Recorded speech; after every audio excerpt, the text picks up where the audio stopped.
Welcome to Wednesdays with Willa. I am your host, Willa White, and this is my weekly podcast show. It airs on Wednesday mornings on my Facebook page, Willa White Medium. Those of you who are tuning in for the first time, you can look back at the archive videos of my show. I've got great guests that have been here, wonderful topics, usually having to do with spiritualism, mediumship, healing, faith, family, or sometimes more. And I am really thrilled to have as my guest today, Bonnie White. Thanks for being on the show today, Mom. You're welcome. Yes, you heard me right. This is my mother. and my mother is an amazing medium. She's a registered Lily Dale medium here. And she does incredible work as a spirit artist. She is a professional artist in her own right. Been commissioned for doing portraits, and you've done landscapes, and you've done all kinds of amazing art through the years, but you've been able to extrapolate that into mediumship and helping people see their loved ones on the canvas or on the paper. So I'm really thrilled that she'll be with us today to share more of her wonderful knowledge. She's been on the show before, so I know you're going to love her. You're going to want to look back at the archive videos when she's been a guest on the show. And before I forget to say it, her website is bonspirit, B-O-N-N, spirit, S-P-I-R-I-T.com. And I wanted to also mention you can listen, if you want the listen only feature, you can go to blogtalkradio.com/Lilydale Radio, because this is one of the Lily Dale radio shows. And you can enjoy some of the other shows that happen throughout the week. There are different hosts of different shows that are part of the Lily Dale radio family. So you can take a look at those there on blogtalkradio.com. And before we get going with this, I just want to make sure, we've got lots of folks already tuning in. So this will be great. And those of you who have just jumped on now, this is my weekly podcast show. I'm Willa, and this is my mother, Bonnie White, and she's my special guest today. Our topic today is developing inner vision, a spirit artist's perspective. And my mother is here to share some of her art and some of her knowledge about things with us today. And I can't wait to hear what she is going to say next. Thanks for being here. Thank you for having me. I love it. I love it. So this is probably my favorite subject.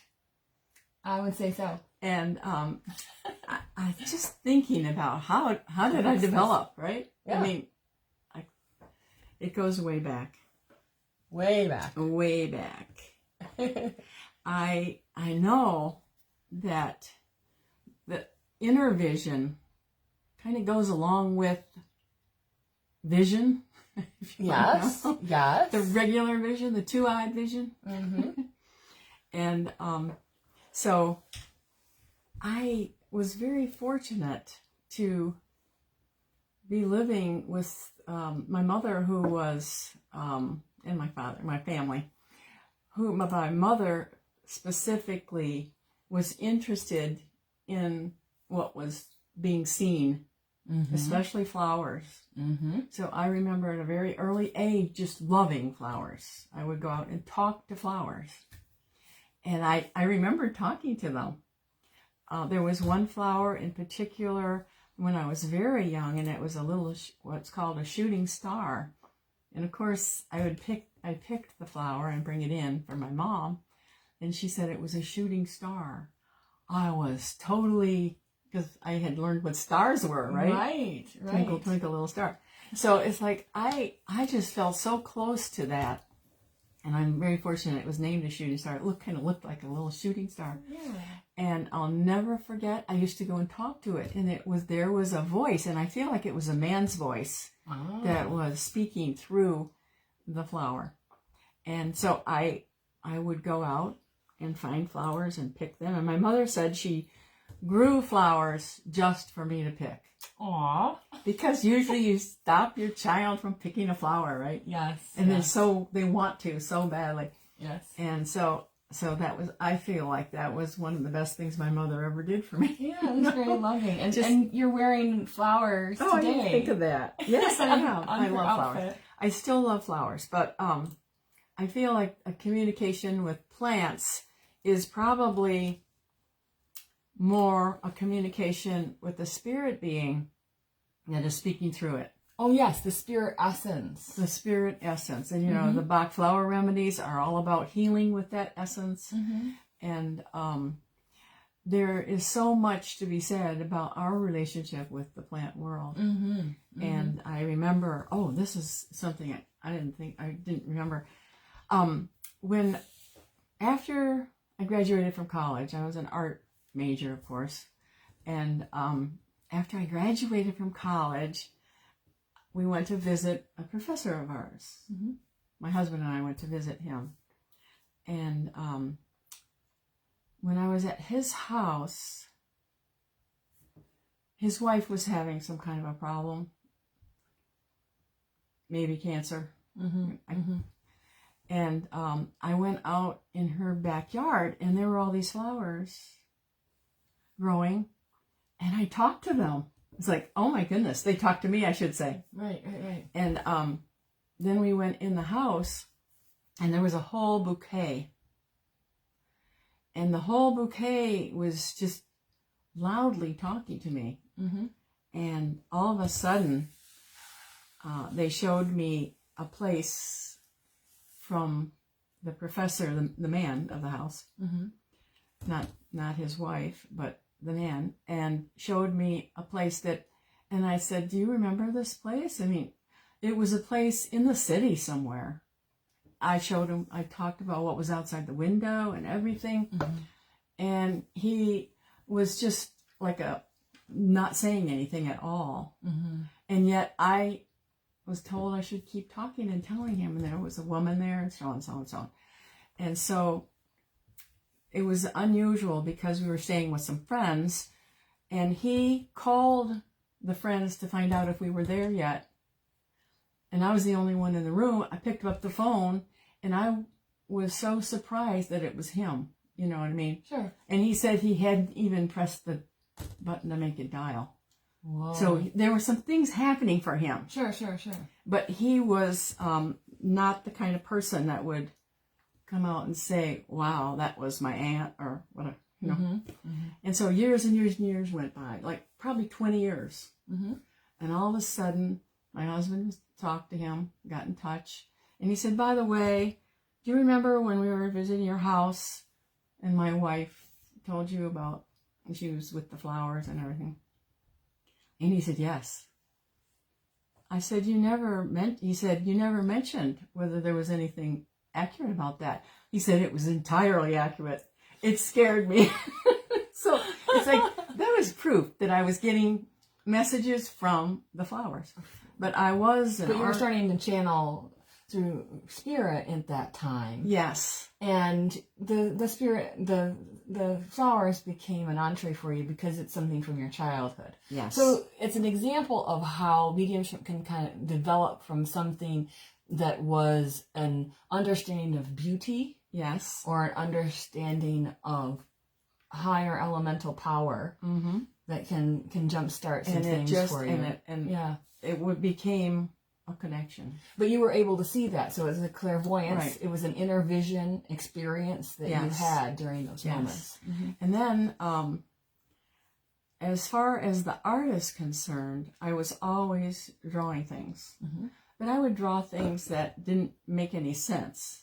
Like I see something I wanted to draw, and it was maybe a leaf. And suddenly it would turn into a face as I was drawing it.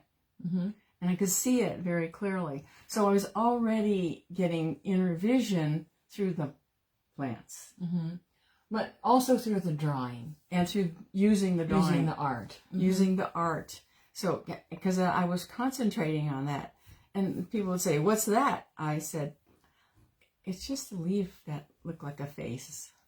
You know, hesitant at first to tell people. But I saw. What you see sometimes. Because you don't want to be considered weird. Right. When you're trying to grow up, you know. So anyway, so that was something I did a great deal. And it became kind of the basis of my art. And I learned so much. I went into portrait painting while I was working my way through college, and I was a portrait artist on the street. Mm-hmm. And I'd have people come to me and sit for a portrait for an hour, Mm-hmm. and they'd walk off with a picture of themselves. But you'd run into these crazy situations. Mm-hmm. Like, and this is a point where I was beginning to see the difference between what the person looked like and what they actually thought they looked like. Mm-hmm. Because I was trying to make the picture look like them. Mm-hmm. Well, this one woman left her husband sitting there. He had white hair to do his portrait. She wanted me to do the portrait. And so she said, I'll be back in an hour. And she came back, and I'd done the portrait. And she said, oh, she was so disappointed. And I'm like, I was so sensitive. Yes, right? yeah. I was just like, oh, that's too bad.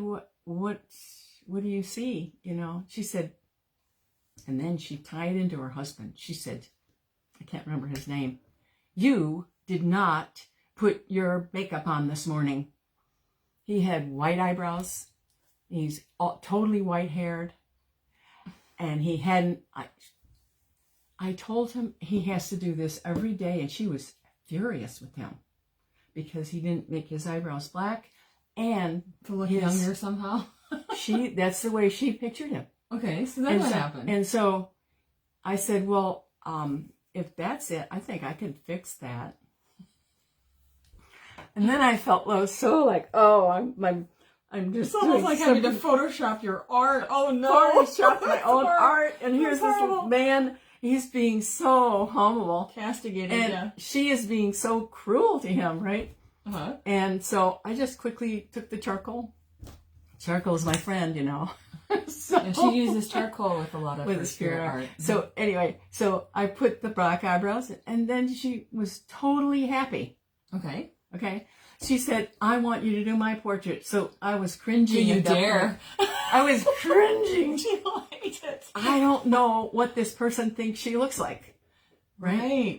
Because people think they look and one there way is such a sometimes, difference. and And so I began to be trained in looking to see, what does this person want themselves to look like? Oh. What does their angel want them to look like? And because I felt terrible not making it look like a photograph, right? Sure. So I started her picture, and I gave her more color in her hair, and I made sure she had good eyebrows, because I was trained by her already. Doesn't take long. Gosh. And so then, this is a horrible story. Isn't it cringeworthy? Oh, Right? it's so cringe. So then she got up to look at the picture. She said, well, there are a few things I'd like you to change. She said, and she was wearing a necklace of beads. They could have been plastic beads. I don't know what they were. Mm-hmm. And she said, I want those to be my pearls. She said, I have pearls. I said, this person wants to look her best in this picture, and she wants me to change it. Here I am, prostituting my art. This is horrible. This is a horrible story. And so I said, I don't know exactly how to do the pearls, but I think I can come close. And I did the pearls, and she saw them, and she said, I have pearl earrings. the things I can't believe I was only in my 20s. So what have you learned from this, folks? I learned about the inner vision of a person about themselves. Now, her face looked mean. She was a music teacher. You know. Well, I know a lot of nice music teachers. I do too. But she was a teacher, and she was an aging teacher, right? So she was a burnout level. Years and years, she was burnout level. And so I said to myself, she wants to look really happy in this picture, and it really doesn't look that happy. But she hadn't focused on that yet. So I quickly gave her a little bit of a smile. I have to admit, it looked a little smug. but it was a smile. Okay. And I thought, she's going to go home and she's going to look at this picture and she's going to begin to feel better about herself. So I turned the picture and said, I feel like these things are healing and I'm learning something about the difference between the inner and outer vision. Okay, I'm glad you took it that way, because throughout the ages, when artists would have to be commissioned by royal folks, they were told they had to include all kinds of spaniels and yeah, well, she didn't have a dog. Looks of fashion. This was on the street. Like this. Yeah. But you took it on a spiritual level. I took it on inner vision. Because I was, from birth, I was always looking for the angelic side. I used to take an angel with me to school. Sure. Because I started, didn't start in kindergarten or first grade. I started in second grade. And I didn't know what was going on. And I was scared. So I took an angel and sat on half my seat so the other half could be angelic. So it's like there was something about me always that was looking for that. And so I have to say, I'm grateful for that woman to be so outspoken and insistent about her inner vision about herself, which didn't seem to be accurate to me after what she'd done with her husband, right. you know. With discernment, yes. Yeah. So those are the kinds of things that you learn when you're an artist, whether or not the thing you're making looks like the thing you intended to make. So then you look at the pictures you've done, what's in them. But see, the difference is, I have to say, in your spirit art, you're not asking a person, what do I need to tweak to make this happy? No. Make you happy. No. You make it and they're happy. No, I depend on spirit because I am so flawed. So anyway, so I do have a picture of the beginning. This was one I did at church a couple weeks ago. So it was like I closed my eyes. I have a little tiny piece of paper. I close my eyes. I have a whole handful of charcoal. I rub it on the picture. Maybe I'll turn the picture a little bit. I'm not looking at the picture at all. And then, because I had already asked Spirit to put in some nugget of truth for this person, whatever they need, because I don't know. I've never seen them. And I'm doing it on Zoom besides. Right. So I did that picture. And this is the way the picture starts. That's the way most of my artwork starts, whether it's for another person or for myself. It starts with allowing Spirit to have my hands for the moment, you know. And so that's and I did the reading for her from the picture, and it was entirely accurate. So there are things in the picture. So the things in the picture, faces and I just symbols, noticed right? that they were. I can't remember what all I told her, but at the last, I suddenly saw this tree growing, and then there's a tree growing right up through the middle of it, and it seems to have incredible meaning for helping the people get in touch with their roots and their higher self. And she said she was writing a children's book, and it's all about a tree. And that's what she's doing. So it's like there's something going on. So I can see a beautiful face. You know, because it's so small, you'd need a magnifying glass, to be quite honest. Yeah. Some of this art is micro. I know. And there's no way that, I mean, you're doing this so fast. It's not like you're trying to paint on a grain of rice, but it has that effect. I know. And then, that reminds me of a painting I did. Not a painting, but it was a spirit art charcoal, and it was for a lady, and it had so many faces in it. And when she took it home, she was really worried because she Xeroxed it, and then on the paper that she Xeroxed, she started circling all the faces, and the whole thing was covered with faces. So she said, "Am I just going nuts finding these things?" So she said, I know. She was a doctor. So she had some sonograms. She said, that's the closest thing I can think of to this. She took a sonogram and compared it. She said, I don't see any faces in that. She said, I'm not ready. And then she sent me a picture of all the sketch of all the little circles from her thing. So it's like there's stuff going on in the picture that the artist is unaware of. And I want you all, when you go to a museum, to look at artwork that is already on the walls that famous people have done, and they did not know there's spirit art in there. You could play I Spy. And one of the first times it happened to me that I noticed, I Spy with my little eye. yeah, I was at a friend's house and she had a picture on the wall, and I said, "Oh, those must be your Indian guides." She looked at me like I'm, "What? So Indian guide?" "Yeah, that picture on the wall." She said, "That's not my Indian guides. That's a Monet picture. It's just hanging upside down." And I never got around to changing it in the frame. So I was like, I looked at it. I said, "Well, I see Indian guides. Look at it again." And she saw them. There you go. Right. But if the picture hadn't been accidentally hanging upside down, right. I wouldn't have seen it, probably. Seen it. So it's All like, right. and so then I started looking at many pictures in museums, and I'm noticing that if they had known that they were doing spirit art, what would have done? Because we're so How fortunate. would that have changed the world? With mediumship, we know that there is no actual death, that it's a transition into another world. Mm-hmm. All of these people have had it right in front of them.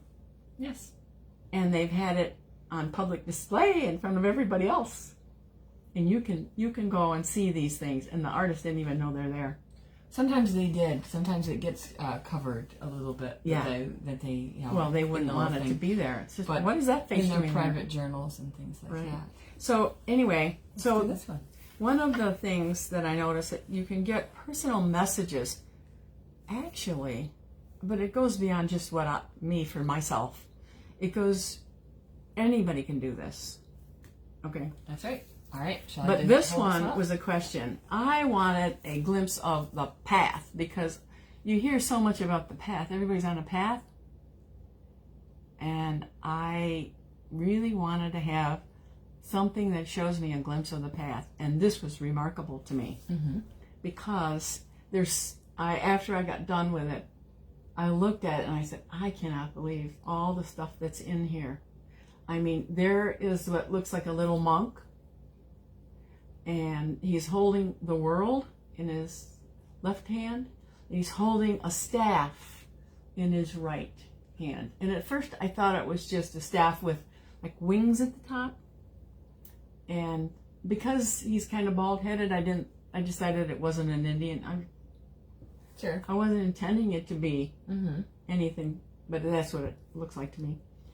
And then I'm seeing what looks like an ascended master up here, Mm-hmm. and some others that he's talking to. I hope they can see that.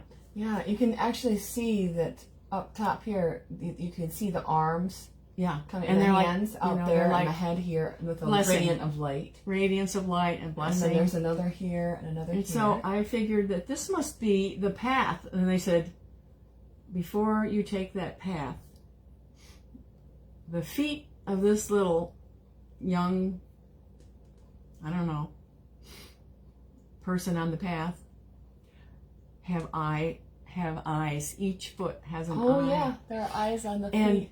then Zoom in, this is guys. like an anvil. Oh, And I can it is. see the path is on, it's like being wrought out. We are all on our path being wrought into the perfect being that we will eventually become. Mm-hmm. But we have to go through that. You can see we the have- footprints. That's what the she's referring to footprints. there. Can you see the footprints, guys? Okay. You see the footprints? Let us know. On the, it would be on, that right there. There's the anvil. And the eyes. So you walk forward. It's almost like the hammering down of feet and the Yes. impression of that left Yes. behind. So it's not like it's going to be easy. And you leave your mark too. And it leaves a mark. And It's physical. yes, so I refer to this picture every now and then because every now and then we lose our way, in a sense, in a spiritual way. This picture is really good to me, to be able to look at that and say, what I'm doing is not for naught. Mm-hmm. You know? Mm-hmm. Mm-hmm. So yeah, My goodness. yeah. So It's almost should like we- Pilgrim's Progress like that. I know. It's like, That's the element of and it. it just started from rubbing charcoal on the page. Yeah, and she starts with her eyes closed. Yeah. With some bits of charcoal in her hand, and then she has the paper, and then things come up out of it. Mm-hmm. And there's It's more incredible. in there, but I didn't bring it all out. Sure. But it's almost some like of them are more subtle, and then clouds. some of them Yeah. are definitely more defined. right. So do we have how's our time? Yeah, we're doing great on time. Okay. So should we move to the biggie one, or did you want to talk more about some aspect of inner vision? Oh yeah. that? Remember that we all have inner vision, and all of our eyesight actually come through us. It's not like, I don't know how to say that actually. What we see has so many messages that we can't even comprehend them all, actually. Right. What we take in with our physical eyes is only a small portion of the Right. energetic vision that we are perceiving if we allow ourselves to. So we miss a lot. Yeah, and By when we using tune into it, Our outer vision. right, our outer vision, when we tune into the inner vision, we're able to see a whole nother dimension Yes. of energetic change. And when we look at another person, we see more of their soul than their physicality. Mm-hmm. And also more able to see spirit, loved ones. That's right. Mm-hmm. And when I was going to school, I was already an artist before I went to school, college, but I was told in 5th grade by a teacher, she said, "You're an artist. Don't forget it." Okay. Yeah. But it's a way of perception. And when whatever you're doing, whatever you're perceiving, it's not going to be a photograph. True. Because the photograph isn't accurate. People think the photograph is accurate, But it's not. but it is not. When you take a walk, it's been a frustration to me that if I take a photo, it does not capture the depth, the perspective, the color, the luminescence. No, it doesn't. It doesn't. And it doesn't capture your impression of what you see, or the things that are important to bring out in what you see. Mm-hmm. And I have taught classes or little workshops, and I have the person do their own picture, and it can be just a crayon on a piece of construction board, but because their individuality is in the picture because they've done the picture. Yes. When they bring it to me one by one, I can read their picture, and it's different for each person, even though I'm asking them to draw a house, a lane, or whatever, whatever comes to mind to ask them to do. But the way they perceive of their life and the things that they put into the picture are meaningful, and the way it looks is meaningful. And it's just so interesting. When I went to school, you were supposed to develop your style. So you're copying all these people all the time, but then you're supposed to develop your style. And I have found out since, you don't develop your style, you've got it. You just have to find out and watch yourself. Look within at yourself, or look up to spirit and ask them, because we all have an individual identity. And in psychometry, if you touch something, your vibration is in there. If you draw something, your vibration is really in there, Yes. Yes. So that's another thing that you have to be careful of, that you're not drawing into the picture unless you know that is the real person, that is their angelic self. You could do that. I think that sentence needs to be bold and italicized. Whatever I said. Yeah. Yeah. But So you have to make sure when you do spirit art that you're not drawing yourself into it. yes. That this is something that is a vision that you've been given regarding that person. And you're not for drawing that the person. vision even. Right. That's true too. They're putting that in That's there, true. and you're saying, "Oh, I see it." So the more you look and watch And with art, we have a wonderful opportunity of developing the hand-eye skill of what the eye is inner. Yes. So we're developing the skill, and it comes out in our hands if we allow it. We have to relax. Because if you're just uptight, I got pretty uptight when I was on the street sometimes, having to deal with people's funny things. And their demands, as it were. And one man, I said, he got up and looked, he said, that doesn't look like me at all. And I always remind people, you don't look the same. The mirror is a backwards image of you, Yes. you know. But then his wife came back with the dog, and the dog saw the picture, and it started just wagging its tail and looking at the picture, not at the man. He's looking at the man's picture. And he said, well, if the dog recognizes the picture, it must look like me. It looks more like him than he does because the dog's going to the picture. Exactly. That was a funny moment. But I had so many funny moments. Yeah, there are all kinds of things that have happened through the years as you're developing your artistic ability, but also your spirit ability. Yes, and my spiritual ability to see something that's positive in there. You know? Well, that's an important point to make in terms of mediumship, that you're connecting with your higher self so that you can connect with the higher selves of others. Exactly. And in spirit, and also, you know, the sitter is an important element of that. The client and the sitter is a very important element, because if they go into demand mode the way that one lady in the story did, it can really shut down a medium. I know. The demand of, it must be this way, it must, you start to cringe. So that relax that my mom was just talking about was really important, that idea of relax, and you're able to see more, and there's a vastness to what is being presented rather than a narrowed view. And I just want to say, I brought this book today. Okay. I just found it again. But it's called Relearning to See. And I opened it up, and it said, the place I opened it up to said, the major thing you need to know is that trying to see and seeing are two different things. And you have to relax in order to see.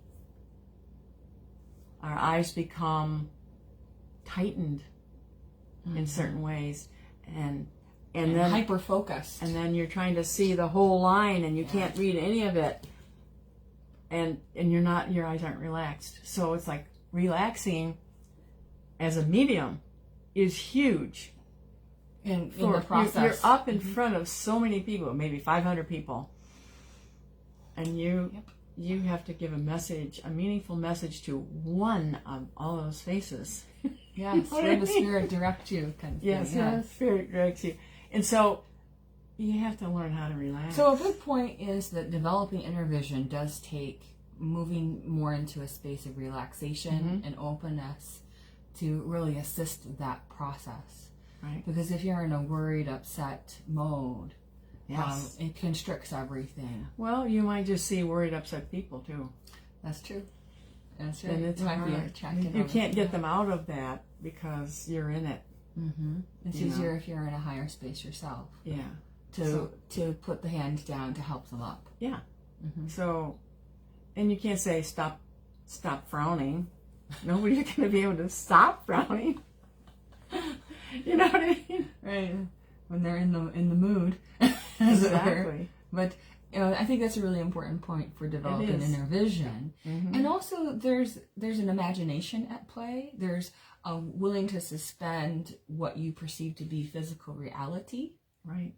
To enter into a slightly different reality and combined connection with those realities.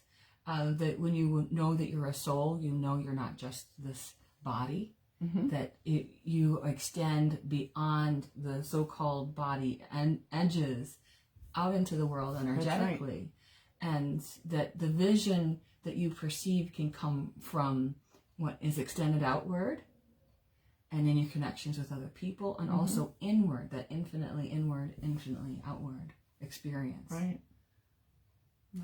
Do we have more time? Oh, we do. We do. We've got plenty. Okay.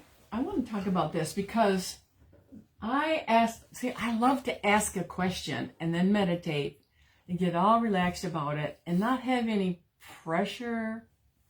And so it's kind of fun to do one for myself sometime. Sure. Because then whatever happens, you can get messages. It's fine. Yeah.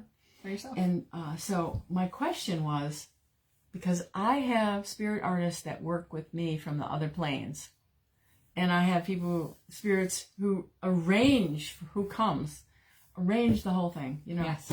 It's like so complex to arrange have somebody come, you know, from the other side. They're a problem. Mm-hmm. And we end up getting a phone call. But right. There's a lot of preparation before somebody calls. Sure. So anyway, so I said, what is it like to be a spirit artist? And so I did my usual thing of closing my eyes and having charcoal and stuff. And then I noticed how some things formed. Like, for instance, there was this, and then the fingers, and I know, so that's an arm, you know. Mm-hmm. So if there's something that happens and you begin to see into the picture. And this was incredible because this is an artist, what they call the artist way of finding out proportions. Oh, that's right. Yes, They hold a piece of their brush or something up mm-hmm. and say, well, this is to that as that is to that. You know, mm-hmm. It's very almost a mathematical, geometrical procedure that you go through as an artist. Mm-hmm. And so, and then the artist on the spirit side has to work with the two-dimensional surface. And I don't know how many dimensions there are on the other side. So it probably takes a lot of focus on their part. So then I saw all these things in it. And not just the artist who has huge eyes. So I got the impression that the inner vision is represented by the eye here. And I don't know where to start. So then I see all these people looking over his shoulder. That reminds me of when I was a portrait artist, and the crowds would gather in back of me and start making comments. And I would have to be just working on and holding my focus. Ignore the peanut gallery. Ignore what they're saying. Right. And be positive or negative. Or you have to ignore the positive and the negative when you're doing things. Yes. So anyway, this one I felt represents the patron. The person who's excited about art and wants to buy it. Mm-hmm. Right? Mm-hmm.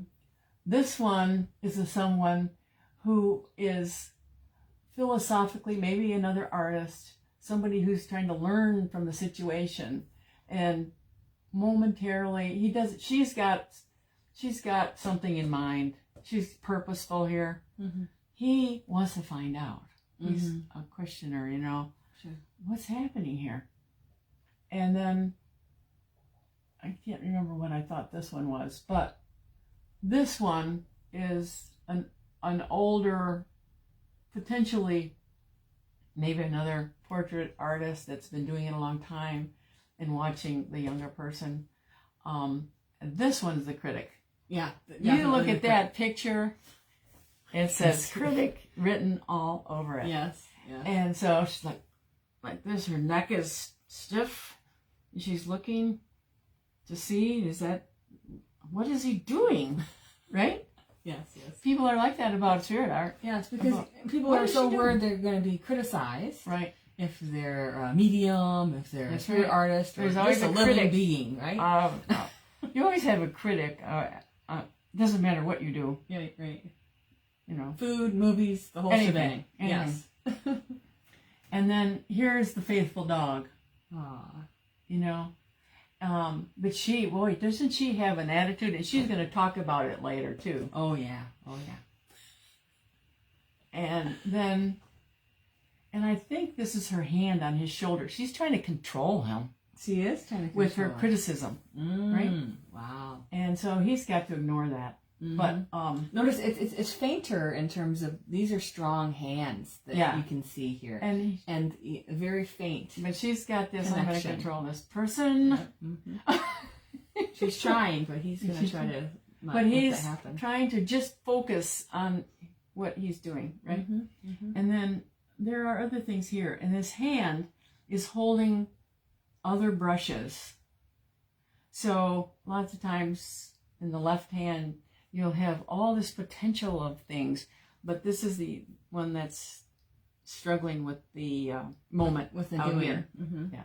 And then here's what I consider the inner child. We can't forget our inner child. I mean, if you see children's art, it is so pure. Yes. It doesn't matter if they're drawing a dog or what. It may or may not look very much like a dog, but it's got the energy somehow. And you say, wow, how did he get the energy? It doesn't even look like a dog, and he's got the energy of the dog.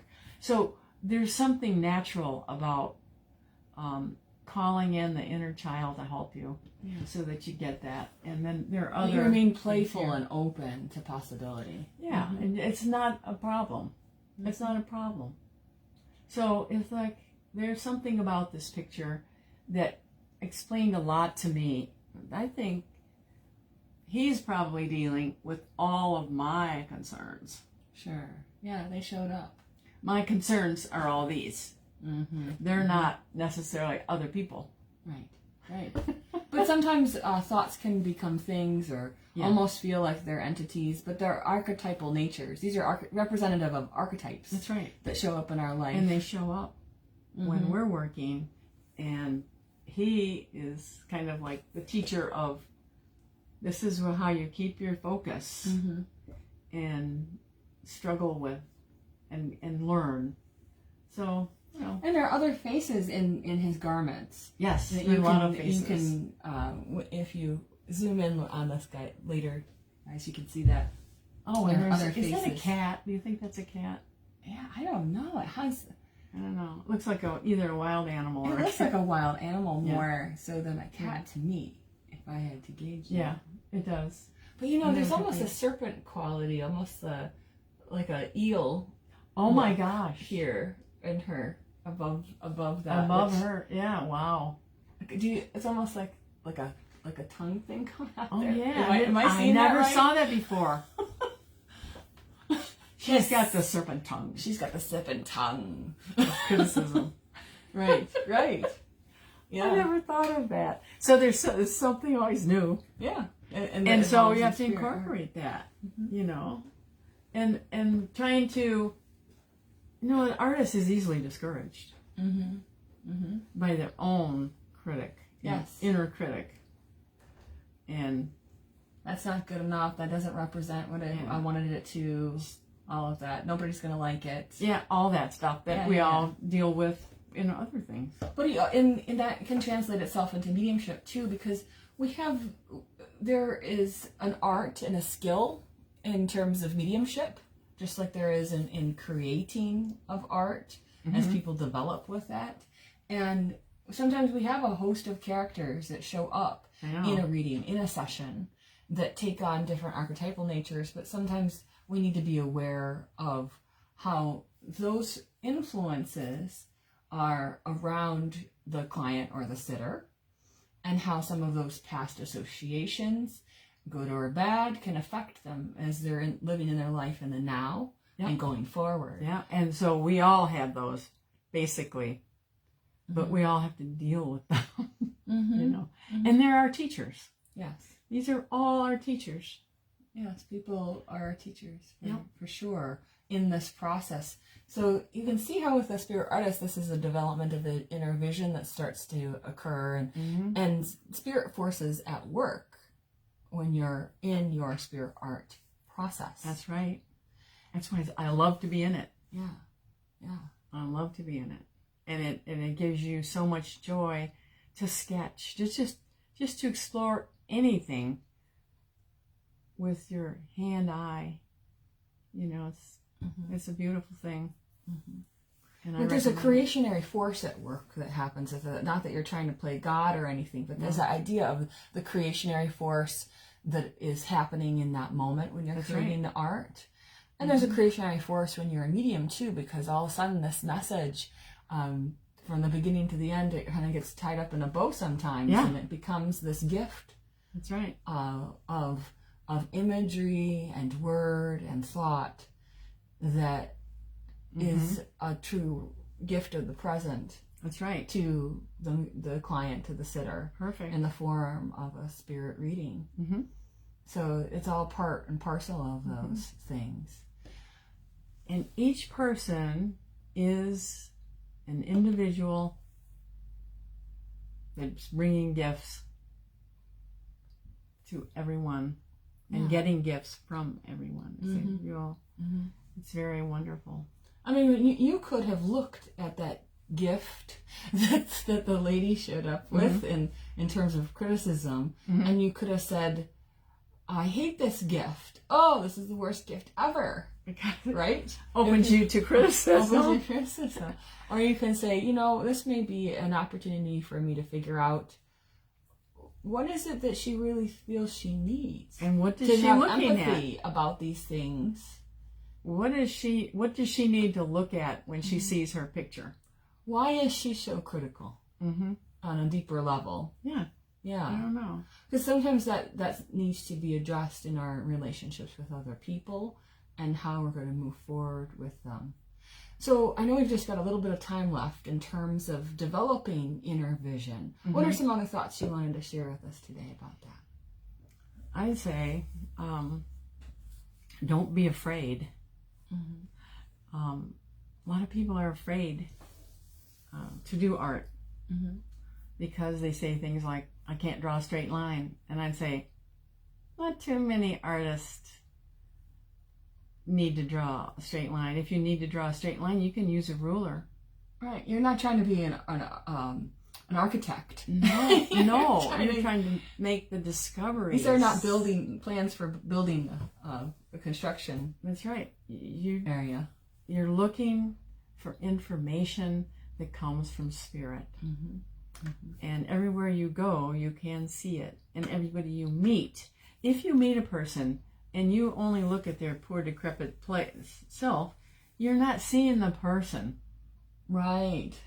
You say, oh my gosh, I don't want, But if you look at the person in his higher self, which is what's trying to come in on his path or her path, is that that's what we need to look at. It doesn't have to be, they don't have to be meeting what we want to be. We want to be clean and nicely dressed or whatever.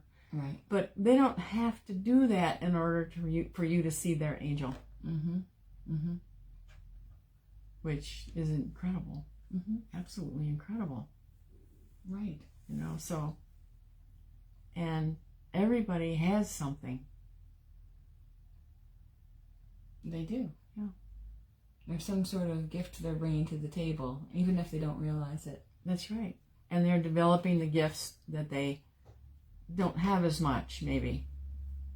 We're all trying to develop ways of communicating and ways of being that will help us. And it's important to not be too formulaic about this. Right. When people say, well, it's the magic formula for all of this. No. I mean, there are some things that hold true in terms of spiritual natural law and how we proceed as mediums or artists. That's right. But, you have to be willing to not be too formulaic about this so that you can relax into the present moment for developing that clairvoyance, that inner vision. And I do feel that, this is so representative of how it can be as you're creating a message or you're creating art. And as you said, when all the people are examining it and thinking of it and good or bad, you have to ignore both sides of it. That's right. Yeah. Because sometimes the good and the bad don't have anything to do with the situation. That's like perceiving good and evil. And then things start to fall apart. Right. The deconstruction of that can occur. Right. Beautiful. So it's really it's interesting for us to all feel the presence of so many spiritual entities in our lives and helpers and also to know that we are helping others. Yes. For instance, a teacher that you had in first grade might come to your mind as being so wonderful.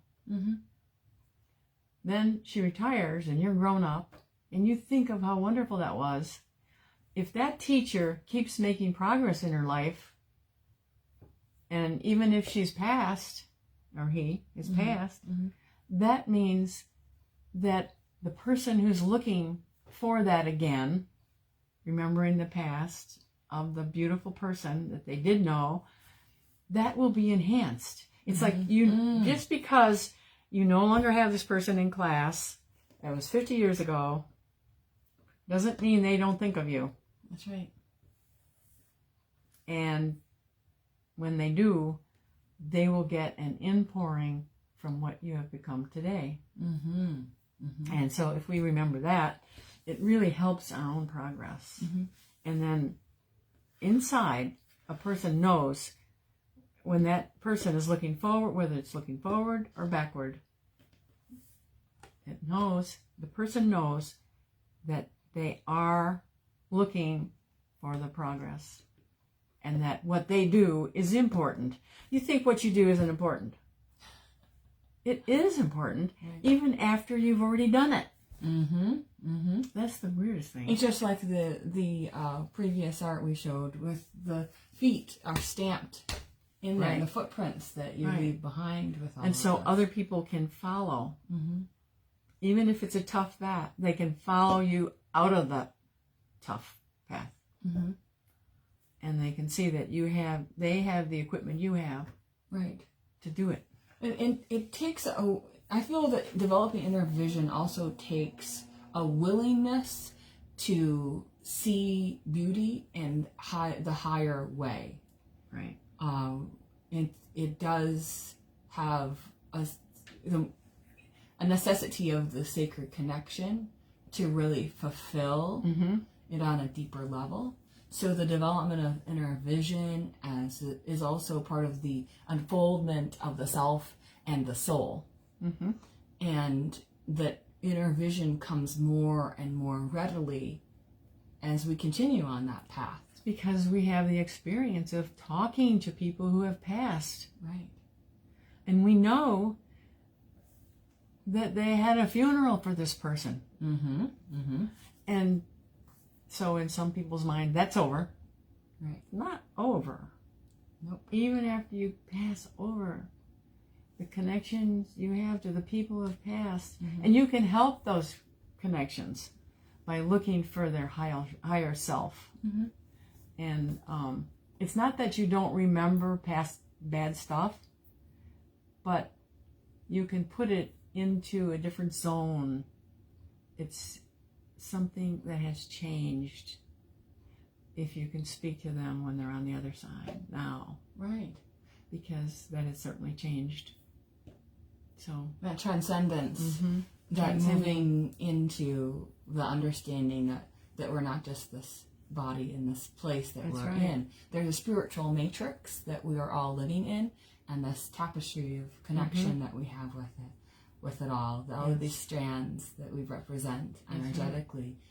And as we pull, sometimes the tapestry pulls a bit. But in terms of developing ourselves, it's about calibrating to the highest and best, and developing habits of right practice and right intention, and also being willing to open to see, to not force a vision or image in your mind, but to allow God or the divine to impress upon you what needs to be shared in that particular moment. And so there has to be an opening to what is to happen now, not what you want from what you wish had happened in the past or what you wish to happen for the future. No matter what it is, if you use that vision and develop it for looking at something as though it's beautiful, you don't mind the imperfections. You know, it's like... It's part of the randomness of the universe. Well, you know, when you go to a child's concert... Oh, yes. When you go to a children's concert. the kids, you want to go because they're your kids. Yes, yes. And all these things, it's like a chaotic thing. Sure. But not all singing is created equal. It helps if you know what the tune is supposed to be like.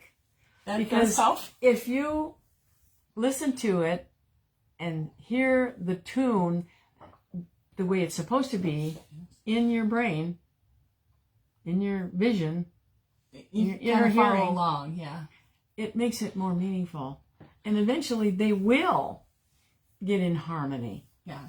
But it's like, we're okay. We can deal with that. And the assault upon the ears. So especially, if they're practicing or whatever. But it's interesting. We have to give people time to modulate and learn their voices. And even through all the practice that so many parents out there have had with their children with musical instruments, the screechiness, the squawkiness, that's right, all the things. But if you can keep yourself in tune with knowing what it's you gotta play the long game, not the short game. You can't play with your life and how you perceive and with others. Not just with children, right? But with other adults that haven't what we call progressed into acceptance of things or whatever. Sure. Just go with it. And that will assist in your development of your vision. And you can recognize and things. Self. Because if I had said, oh no, I'm an artist and I don't change my work. Sorry. How dare you? I wouldn't have known that what she really what do you wanted. Guys think? Should she have said, how dare you?